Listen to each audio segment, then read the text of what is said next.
Bonjour tout le monde, c'est Margot, j'espère que vous allez bien. Merci, moi ça va. Du coup, aujourd'hui on se retrouve pour un nouvel épisode et aujourd'hui je suis de retour pour un nouveau drama. Voilà, comme vous l'avez vu dans le titre, aujourd'hui on va parler du drama coréen Big Mouth ou bien en coréen Big Mouth, qui est un drama du coup spécial MBC de 16 épisodes et qui date de 2022. Voilà, alors je pense que vous le connaissez, à mon avis vous avez dû le voir passer parce qu'il a été quand même assez médiatisé, on en a pas mal entendu parler, étant donné que c'est le drama qui marque le retour de Lee Jong-suk. Donc voilà, juste de retour du coup pour vous en parler, en sachant vraiment que j'avais beaucoup d'attentes sur ce drama-là, j'en attendais beaucoup, parce que déjà l'acteur je l'aime plutôt bien, Lee Jong-suk c'est un acteur que j'aime bien, il y a aussi d'autres acteurs que j'apprécie.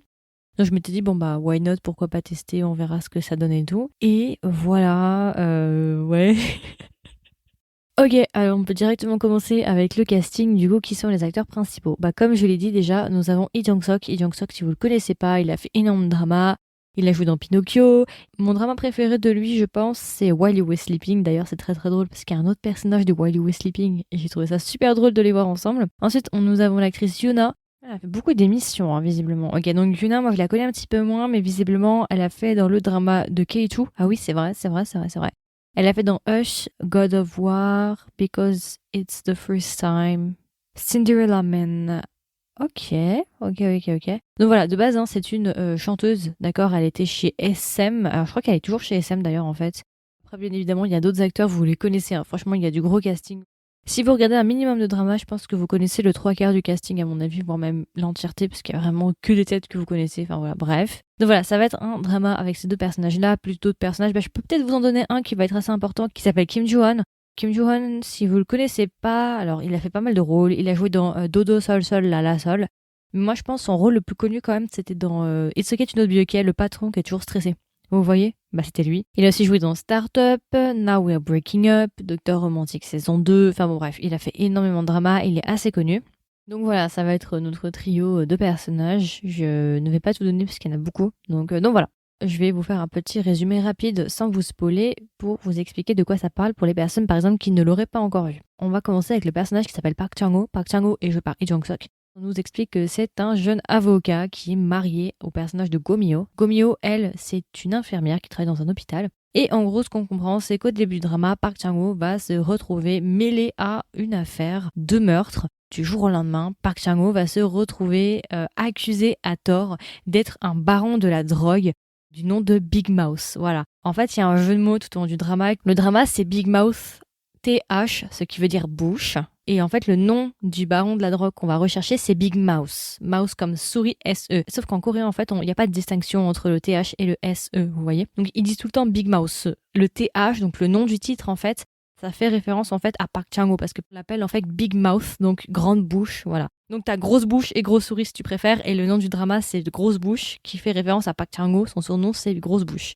Et en fait, ce qui s'est passé du coup, comme je l'ai dit, c'est que Park Chang-ho, du jour au lendemain, va se faire accuser à tort d'être Big Mouth. Du coup, le baron de la drogue qui sévit dans toute l'Asie, qui a justement créé une mini-société et tout souterraine en fait. C'est un peu le narcos quoi de la Corée si vous voulez. Et une fois que justement Park Chang-ho va rentrer en prison, il va tout faire en fait pour prouver son innocence et essayer de découvrir qui est Big Mouth et pourquoi est-ce qu'il s'est fait accuser à tort d'être Big Mouth. Donc c'est Big Mouth qui essaie de trouver qui est Big Mouth. Voilà, si vous voulez. Ce qu'il faut savoir, c'est qu'une bonne partie du drama, quand même, va se passer en prison. Pas tout, mais une bonne partie va se passer en prison pour ceux que ça intéresse. Donc, si vous voulez voir Lee Jong-suk en tenue de prison, bon, bah, c'est le moment. Donc, voilà. C'est à peu près tout, hein. C'est un drama d'enquête basique. Voilà, bon, rien d'incroyable. On connaît un drama de droit, enquête. Et le but, ça va être de découvrir qui est Big Mouth et pourquoi Park Chang-ho s'est retrouvé mêlé à tout ça. Voilà. Et on va essayer justement de suivre justement son histoire durant les 16 épisodes. Et alors, du coup, qu'est-ce que j'ai pensé de Big Mouth? Point positif et point négatif. Alors, je dois vous avouer que le premier épisode était vraiment très brouillon. J'ai vraiment failli abandonner le drama à cause du premier épisode. Pour moi, le premier épisode était vraiment pas ouf. Il était pas bien exécuté. Ça partait dans tous les sens, pas vraiment d'explication. C'était pas spécialement attrayant, intéressant. Enfin, j'ai pas trop aimé le premier épisode. Par contre, à partir du deuxième, j'ai vraiment adoré le drama. Beaucoup d'action, beaucoup de revirements de situation. C'était vraiment très satisfaisant. Mais en revanche, la fin, je l'ai pas vraiment aimé. J'ai même pas du tout aimé en fait la fin. Donc voilà, vous avez à peu près mon avis général. Maintenant, je vais aller plus en détail et vous dire exactement points positifs et points négatifs.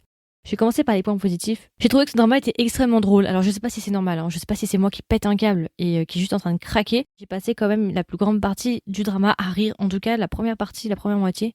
les scènes de combat, certains personnages, enfin, bon bref, le début en fait pour moi était juste hilarant, je faisais que me taper des barres. Donc je sais pas si c'est moi qui est pas normal ou quoi. N'hésitez pas à me dire d'ailleurs si vous aussi vous avez beaucoup ri, si c'était drôle ou si c'était pas drôle, c'est que c'est moi le problème du coup. Ouais. Bon, ok. En tout cas, moi j'ai trouvé que c'était très drôle. Ce que j'ai beaucoup aimé avec ce drama en fait et ce qui fait sa force et un peu son genre en fait, c'est que c'est un drama sensationnel.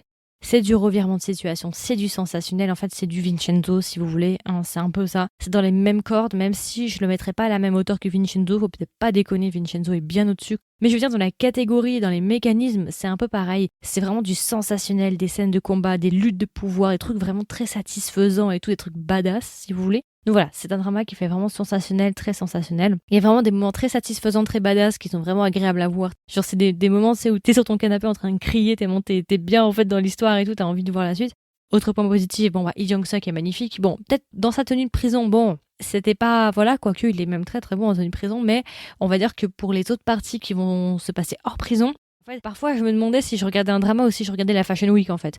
Parce que vraiment, t'as des moments où il arrive en costume 3 pièces, costard, long manteau, cheveux et tout, petit gloss sur les lèvres et tout machin. Bref, très très beau vraiment. Donc si vous aimez l'acteur, si vous voulez voir un très bel acteur, bon bah voilà, vous aurez le drama parce qu'il est vraiment très très beau dans le drama.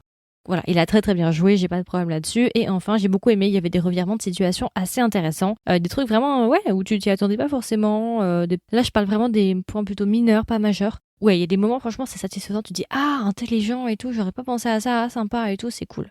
Voilà. Maintenant, j'ai des points négatifs. Alors, quels sont mes points négatifs? J'en ai pas mal, à vrai dire.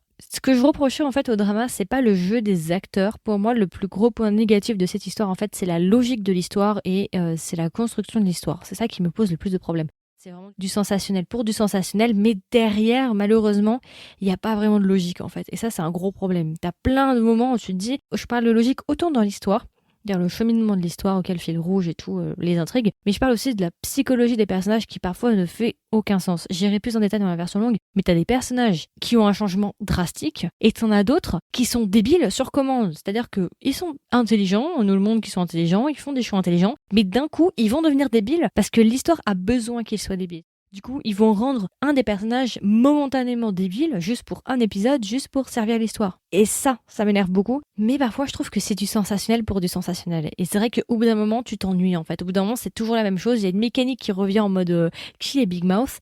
Mais en fait, cette mécanique, au bout d'un moment, elle devient ennuyante, saoulante. Et à la fin, en fait, même quand tu sais qui est Big Mouth, bah en fait, t'es déçu. En fait, je suis déçue par qui est Big Mouth. Je suis déçue par le méchant. Donc, j'étais pas surprise en mode oh waouh trop intelligent, je m'y attendais pas, trop génial et tout, j'étais en mode oh d'accord, c'est ça votre réponse depuis cet épisode là, oh ok. Il n'y avait pas ce climax en fait, on n'a pas atteint le climax clairement et c'est redescendu bien avant d'arriver au climax et c'était pas impressionnant ni rien. Le méchant m'a déçu, la logique des personnages elle est pas linéaire, t'as des trucs vraiment tu te dis parfois mais what the fuck quoi, il y a vraiment des trous dans les constructions de personnages et je comprends pas ce qui s'est passé. Donc, mis à part pour servir l'histoire, voilà ce que je vous ai dit avant, faire du sensationnel pour du sensationnel. Et un énorme point négatif que j'ai, c'est la fin. J'en ai déjà parlé sur TikTok, mais je vais le redire ici. En fait, vers le 15e épisode, on va t'amorcer des choses. On va rouvrir des pages, on va rouvrir des nouvelles intrigues avec certains personnages, on va réintroduire peut-être des nouveaux personnages, ce genre de choses. Et en fait, au 16e épisode, on n'y répond pas en fait. On oublie complètement ces questions qui ont été posées. On fait comme si ça n'existait pas et on clôt l'histoire comme ça. À quoi ça sert d'avoir ouvert ça si à la fin, en fait, on n'en a même plus besoin, en fait, ça sert à rien, finalement. Parce qu'on a trouvé une autre solution, ça sert à quoi? Franchement, je trouve ça débile. De même que la fin va trop vite, il va se passer des choses majeures au 16e épisode, mais franchement, mais ça passe mais tellement vite. Vraiment, c'est vraiment genre 10 secondes maximum, limite tu zappes quoi. J'ai été vraiment surprise de voir la fin, de même que la fin, franchement, moi je la trouve inachevée, je la trouve bâclée. Et en fait, la seule solution pour expliquer ça, du coup, cette fin bancale et cette fin bâclée, ce serait qu'il y ait une saison 2. Ce serait pour dire, ok, on vous a pas donné les réponses maintenant, on vous donnera les réponses en fait plus tard. C'est la seule solution que je vois. Mais s'il n'y a pas de saison 2, franchement, c'est vraiment bancal. Et même, je trouve que même s'il y a une saison 2, je trouve qu'ils auraient pu faire un effort et à la limite implanter ça plus tôt.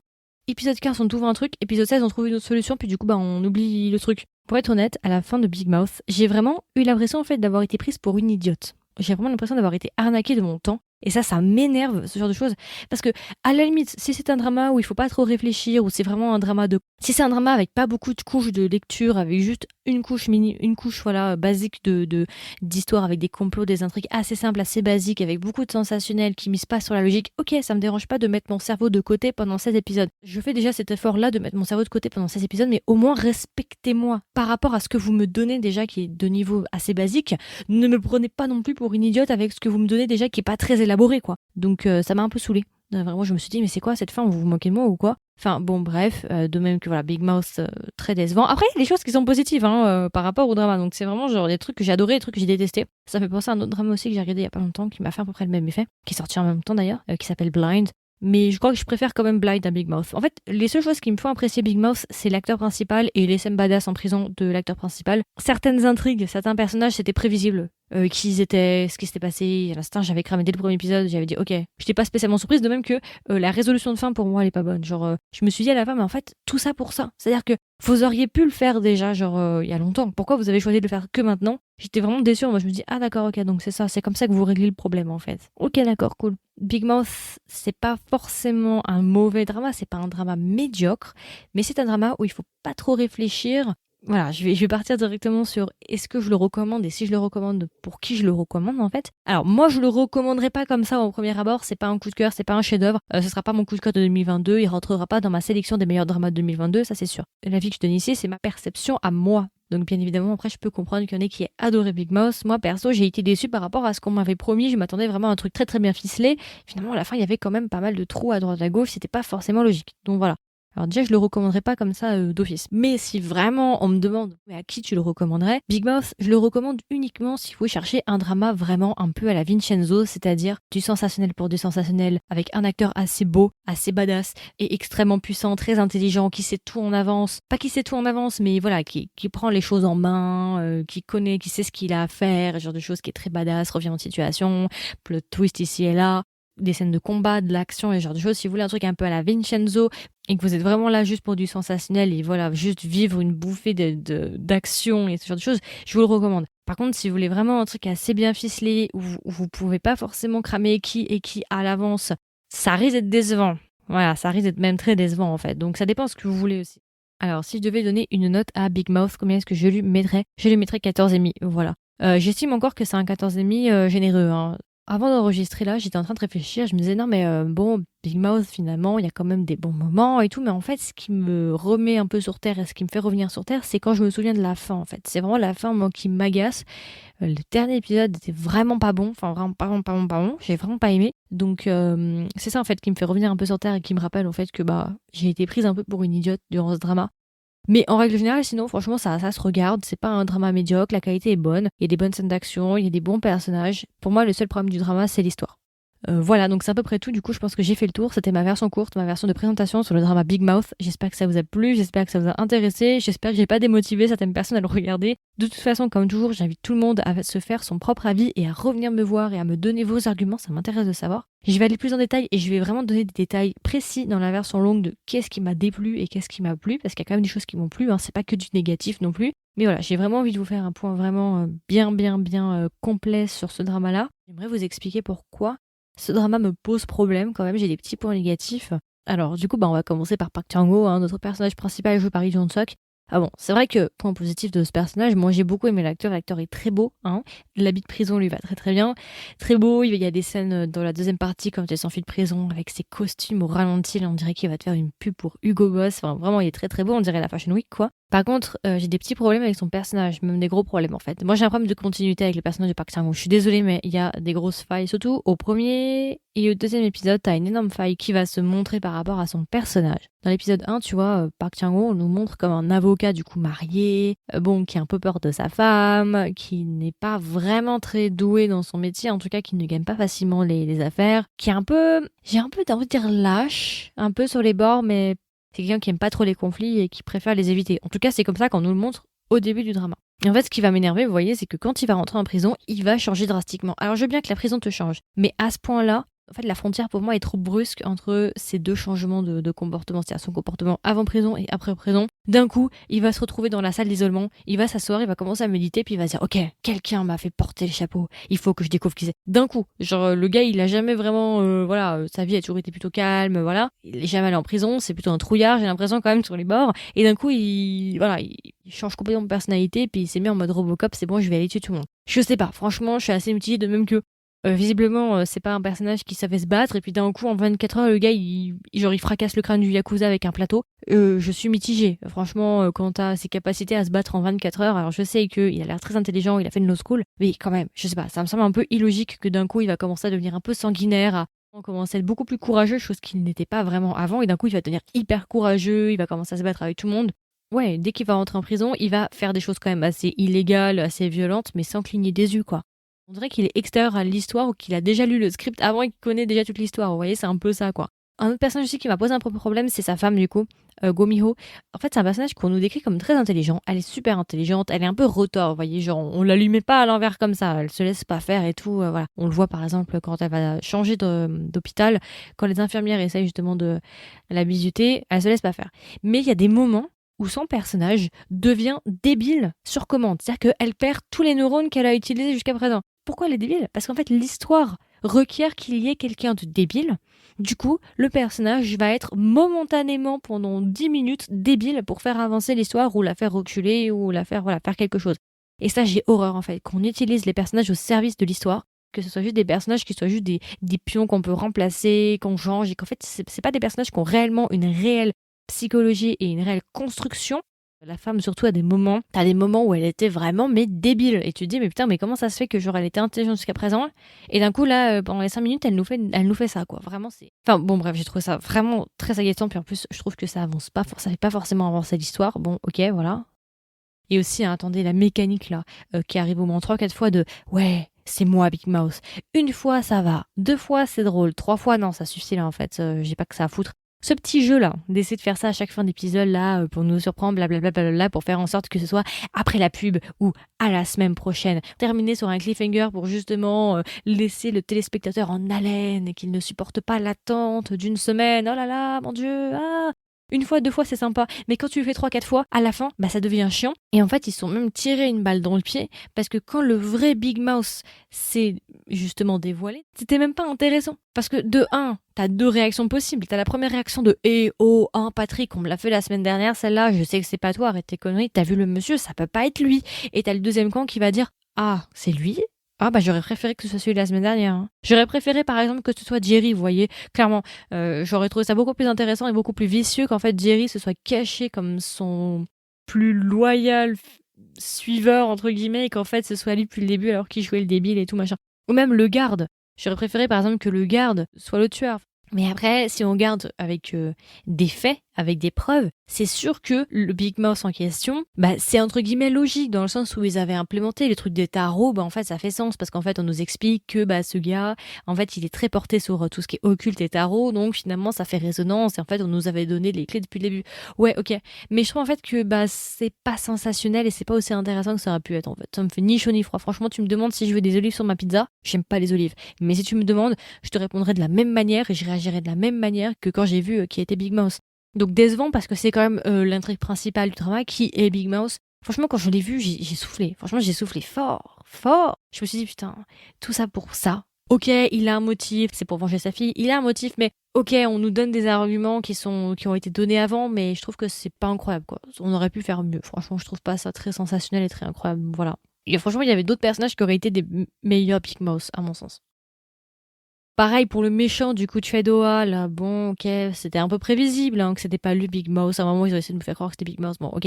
Méchant, bon, ok, why not. J'avais un peu cramé que voilà, il était pas gentil. Bon, ça c'était prévisible. D'ailleurs, il faudrait qu'on en discute de la fin parce que franchement, il y a un truc, j'ai failli me casser la tête avec une brique, vraiment, parce que je me suis dit, mais vous êtes sérieux? Bon, bref, on en parlera après. J'ai bien aimé un personnage, c'est le gars qui travaille pour la chaîne de télé, là, dans le groupe d'amis extrêmement riches, un peu méchants. Ok, ils sont 4, il y en a 3 qui sont allés en prison. Ok. Et bah l'autre, celui qui est pas allé en prison avec les cheveux longs là.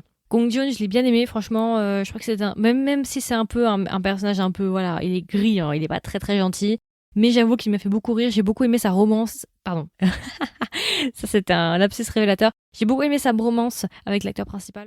Je regarde un petit peu ce qu'il a fait et c'est bien ce qui me semblait. Il avait aussi joué dans Vincenzo, c'est bien ce qui me semblait. Hein. Vincenzo, One Ordinary Day, Crash Landing on You, Ardal Chronicles, The Smile Has Left Your Eyes. Par contre, je le resitue pas. Mais oui, c'est bien ce qui me semblait que je le connaissais cet acteur. Un autre personnage aussi que j'ai bien apprécié, bah c'est Jerry, hein, je pense qu'il n'y a pas de surprise là-dessus. J'ai beaucoup aimé son personnage, j'en attendais plus en fait du personnage, j'attendais vraiment un développement qui n'est jamais arrivé malheureusement. Tout le monde était à peu près intéressant pour être un Big Mouse, sauf le vrai Big Mouse en fait. Voilà. Et enfin, j'ai trouvé un truc assez intéressant. En fait, le beau-père de Park Chan-wook dans le drama, je sais pas si vous l'avez reconnu, l'acteur, mais en fait, il a joué aussi dans While You Were Sleeping. Et dans While You Were Sleeping, en fait, Lee Jong-suk, il joue un procureur et le beau-père, la gare qui s'appelle Lee Gyung, qui joue son beau-père dans Big Mouth, et bah dans While You Were Sleeping, il jouait son supérieur hiérarchique, le chef des procureurs, quoi, si vous voulez. Et j'ai trouvé ça assez drôle qu'il passe de While You Were Sleeping, donc une relation hiérarchique assez compliquée, parce que si vous avez vu While You Were Sleeping, on va dire que pendant une partie du drama, il s'apprécie pas trop, à justement, dans une autre histoire, à finir comme beau-père et beau-fils. J'ai trouvé ça très très drôle de les retrouver ici. Voilà, c'était un fun fact pour ceux qui aimaient bien While You Were Sleeping et qui n'avaient pas remarqué. Voilà, je pose ça là.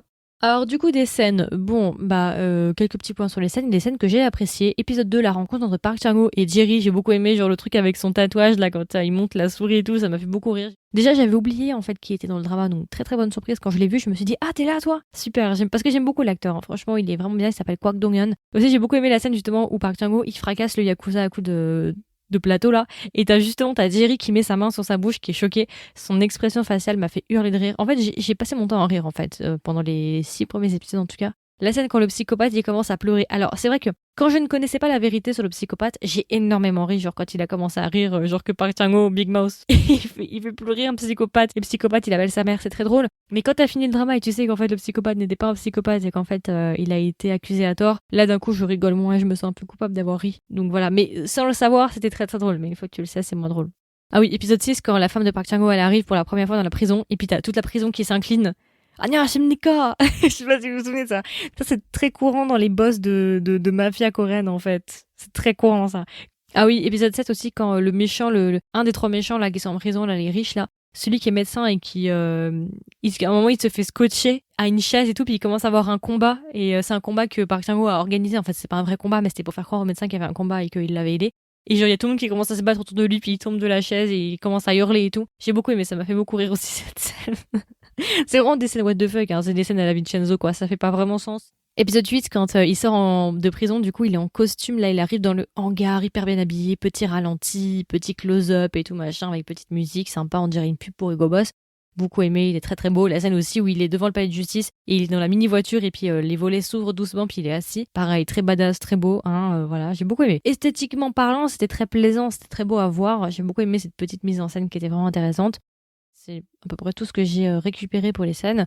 Alors du coup, qu'est-ce que j'ai pensé du drama? Points positifs et points négatifs. On va commencer par les points positifs un petit peu. Bon bah voilà, je l'ai déjà dit dans la version courte, mais je vais le redire ici. J'ai trouvé que c'était vraiment très très drôle. Vraiment, le drama m'a fait beaucoup rire. Alors je sais pas vraiment si c'était drôle ou si c'était moi qui pétais un câble, mais en tout cas moi j'ai beaucoup ri. En fait, j'ai aussi ri parce que ça faisait pas de sens en fait. C'est surtout ça en fait. Ça faisait zéro sens et j'étais juste dépassée par les événements et dépassée par ce que je voyais. Il y a des jolies scènes aussi visuellement, c'est propre, j'ai rien à dire là-dessus. Franchement, la réalisation elle est bonne. Il y a des bons revirements de situation, par exemple le coup du serial killer qui serait le fils, là, vous voyez, le fils caché, machin, et qu'en fait, le psychopathe qui était en prison, c'était pas vraiment un psychopathe, il s'est fait accuser à tort et que le vrai serial killer est au Texas, je crois, aux États-Unis. Voilà, ça j'ai beaucoup aimé, c'était vraiment un revirement de situation très très intéressant, mais ça rentre aussi dans les points négatifs, on va en parler juste après. Ça m'a vraiment énervé. J'ai beaucoup aimé le côté un petit peu genre ange gardien de Park Chan-wook, du coup il va se faire passer pour Big Mouth et justement il y a toujours quelqu'un qui est en train de l'aider, donc ça j'ai trouvé ça très agréable, très satisfaisant de voir ça, genre il est tout le temps en fait, il réussit quasiment toujours.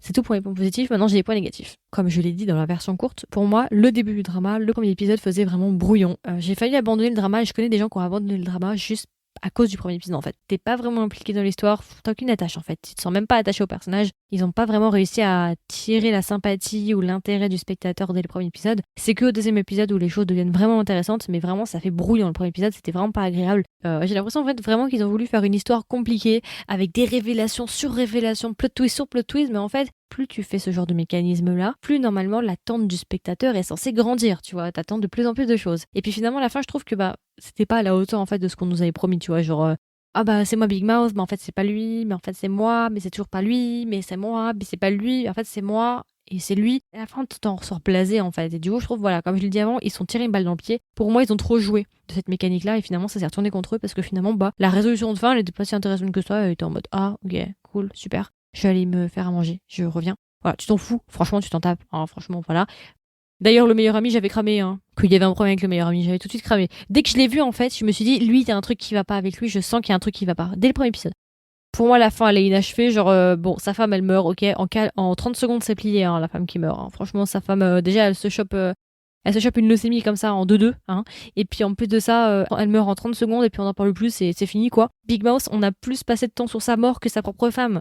Après, c'est des choix, hein. Après, chacun ses choix, hein. Effectivement, chacun sa vie, chacun son crédit. Mais bon, quand même, faut pas déconner non plus, hein. Ensuite, on nous a rendu des choses comme le fils, serial killer, machin. Bah, finalement, on n'en parle plus à la fin parce que finalement, on tue Fedora. Comment? Bah, on fout juste de l'eau, en fait, contaminée dans sa piscine. Mais les gars, en fait, vraiment, genre, je me dis, mais putain, tout ça pour ça, en fait, juste pour lui foutre de l'eau contaminée et le faire mourir et le faire attraper une leucémie ou je sais pas quoi, là, quand il commence à cracher du sang. En plus, bon, c'était pas vraiment très, voilà, vraisemblable.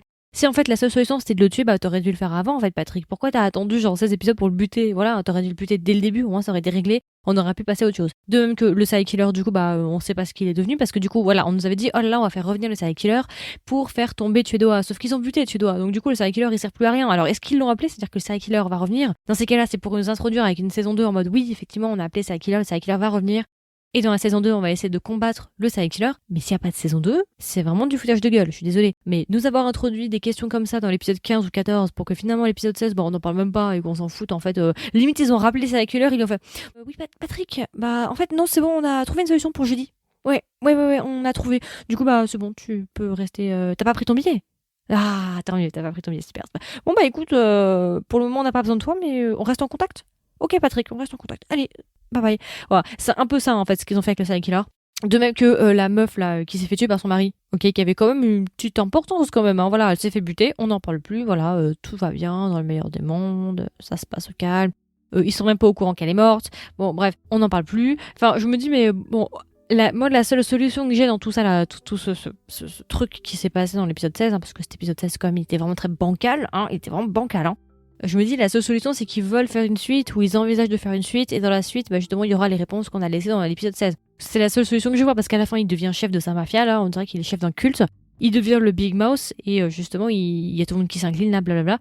Donc la seule solution, ce serait effectivement qu'il devienne Big Mouth à son tour et qu'il dirige l'organisation et que justement, il devienne un vengeur masqué, ce genre de choses, et que justement, ils s'en prennent aux méchants dans une saison 2, que le serial killer revienne et qu'on le mette en prison. Je pense que c'est ça, à mon avis, qu'ils veulent faire. Enfin, je sais pas s'il y aura une saison 2, j'en sais rien. Mais je trouve qu'ils auraient pu au moins finir sur un truc à peu près correct pour la saison 1, en fait. Ils auraient pu au moins finir, genre. En fait, je trouve que c'est vraiment supportable parce que je me dis tout ça pour ça, en fait. J'ai attendu 16 épisodes déjà pour avoir un Big Mouth, mais vraiment bancal, déjà, franchement. Ensuite, le méchant, bah finalement, on le tue en 2 secondes dans le fouton de le contaminé, alors qu'on aurait pu faire ça depuis 15 épisodes. Et à la fin, bah finalement, toutes les réponses qu'on s'introduit. Enfin bon, bref, ça m'agace, en fait. Ça m'énerve. Et c'est ça, en fait, qui est pour moi le plus gros point négatif de l'histoire. Et c'est pour ça que je peux pas lui donner 15 ou lui donner au-dessus et même apprécier le drama pleinement. Parce qu'en fait, ça fait pas sens. C'est vraiment genre, voilà, c'est du Penthouse saison 2, du Penthouse saison 3. C'est juste du sensationnel. Il faut que les gens regardent le prochain épisode, mais il n'y a pas vraiment de sens.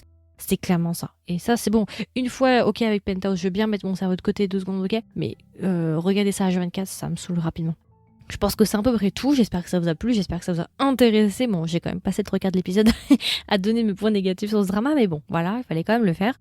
Comme d'habitude, n'hésitez pas à me donner vos retours. Qu'est-ce que vous avez pensé de l'épisode? Qu'est-ce que vous avez pensé surtout du drama, en fait? Est-ce que vous l'avez aimé? Est-ce que vous l'avez pas aimé? Qu'est-ce que vous en avez pensé? Il y aura une section commentaires en dessous de cet épisode-là si vous l'écoutez sur Spotify. Donc voilà, ça m'intéresserait un petit peu d'avoir d'autres retours, de voir un petit peu prendre la température générale pour ce drama-là, parce que moi, personnellement, en tout cas, voilà, je pense que vous avez bien compris mon point de vue à présent.